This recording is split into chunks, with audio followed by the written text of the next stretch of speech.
PTI रहनुमा जरताज गुल के खिलाफ मुकदमा दर्ज। तफसीलात के मुताबिक पीटीआई रहनुमा जरताज गुल के खिलाफ मुकदमे में तरक्याती मंसूबों में करप्शन, किकबैक्स और खुर्द-बुर्द के इल्जामात आयद किए गए हैं। एंटी करप्शन डिपार्टमेंट की टीम ने जरताज गुल की गिरफ्तारी के लिए डीजी खान में उनके घर पर छापा मारा।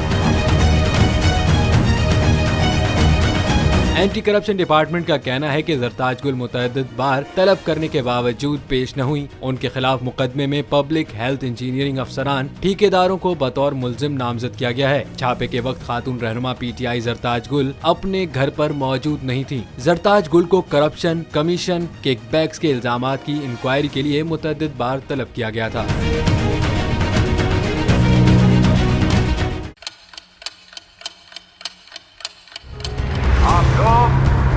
इस मुल्क पाकिस्तान में आजाद है।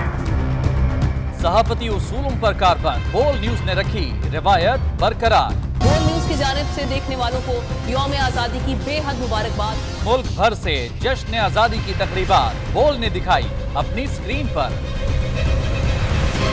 पाकिस्तान के 76वें यौम आजादी का जश्न बोल ने सुनाई पाकिस्तान जिंदाबाद के नारों की गूंज। बोल की सबसे बड़ी ट्रांसमिशन में पाकिस्तान का नाम रोशन करने वालों ने दिए कौम को पैगामात। बेपनाह मुश्किलात का सामना करके इस मुल्क को हासिल किया। आज़ाद कौमों को बहुत सी कुर्बानियाँ देनी पड़ती हैं। 76 वालियों में आज़ादी का दिन जोश खरोश के साथ मना रहे हैं। क्योंकि जिंदाबाद पाकिस्तान ये है बोल की पहचान।